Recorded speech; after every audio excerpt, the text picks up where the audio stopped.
उसके अंदर कोई प्रेत आत्मा या फिर नाटक करते हैं लोग। सच्ची धार्मिक कथा। दोस्तों, आज की कहानी सुनने के बाद आपको भूत प्रेत से डर नहीं लगेगा और आपको पता चलेगा कि भूतों को मुक्ति कैसे मिलती है और भी बहुत कुछ सीखने को मिलेगा। तो दोस्तों, बने रहिए आप हमारी कहानी में और वीडियो को पूरा अवश्य देखें, क्योंकि आज का वीडियो आपको बहुत पसंद आएगा। एक बार की बात है, सिख पंथ के राणा वाले संत ईश्वर सिंह महाराज के यहाँ मनमोहन नाम के बालक को लेकर उसके माता पिता आए। मनमोहन को एक प्रेत ने सताया था। उस प्रेत से जो बातें पूछी गईं, वे रोमांचकारी भी हैं और आश्चर्यकारक भी हैं। इसके साथ ही ये बातें आपके पवित्र पुराणों की सत्यता की भी पुष्टि करने वाली हैं। ईश्वर सिंह महाराज ने उस बालक को एकांत कक्ष में ले जाकर उसके शरीर में प्रवेश किए हुए प्रेत से पूछा, तू इसमें घुसा है तो आखिर तू है कौन? उसने कहा, मैं प्रेत हूँ। तेरा नाम क्या है? तो प्रेत बोला, मेरा नाम सुलेमान है। सच बता, तू कहाँ का है? प्रेत कहने लगा, मैं ईरान का हूँ। तो ईरान का है तो इधर कैसे आया? तब प्रेत ने कहा कि जब नादिर शाह अब्दाली भारत को लूटने के लिए यहाँ आया था, तब उसके साथ मैं भी हिंदुस्तान चला आया। वह तो हिंदुस्तान को लूटकर चला गया, लेकिन मैं रह गया। मैंने एक औरत को पटाकर उसके साथ शादी कर ली और फिर क्या हुआ? मैं उसके साथ रहने लगा। हमारे 2 बेटियां और 2 बेटे हुए।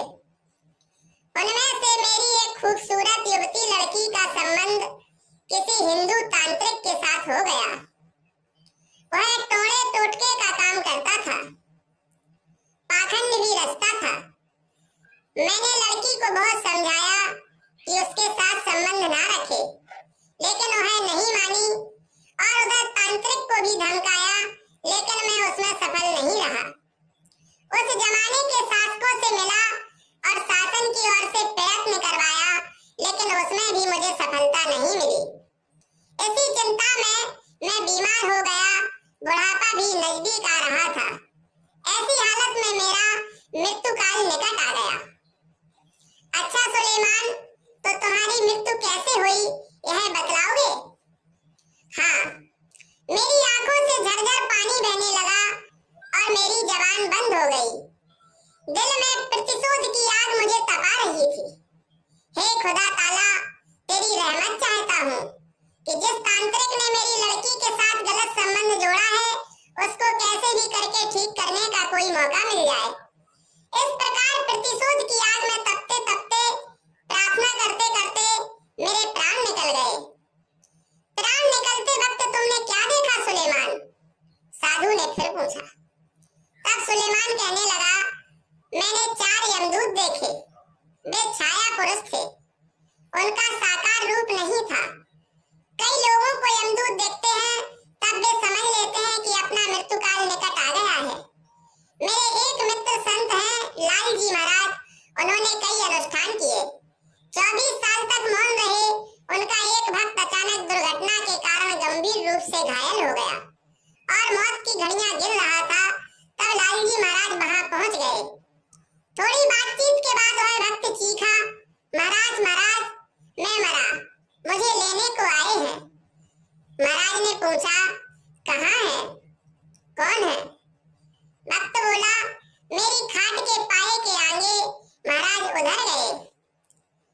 भक्त बोला, महाराज वे दाईं तरफ आ गए। तब महाराज वहां गए। जैसे ही महाराज वहां पहुंचे तो भक्त फिर कहने लगा, महाराज अब वे सिरहाने के पास आ गए।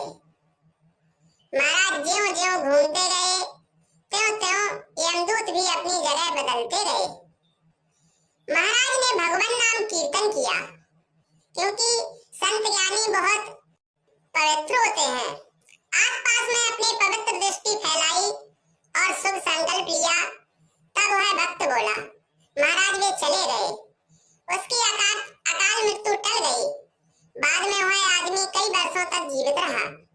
यह तो अभी की इस जमाने की बात है। वे महाराज अभी विद्यमान हैं। उनका वह भक्त बहिरामपुर अहमदाबाद में था। वह सिटी बस में ड्राइवर था और किसी सड़क दुर्घटना में उसकी ऐसी तरह हुई थी। अब वह जीवित है कि नहीं, जांच करें तो पता चले। सुलेमान ने कहा, मैंने 4 बड़े डरावने यमदूत देखे।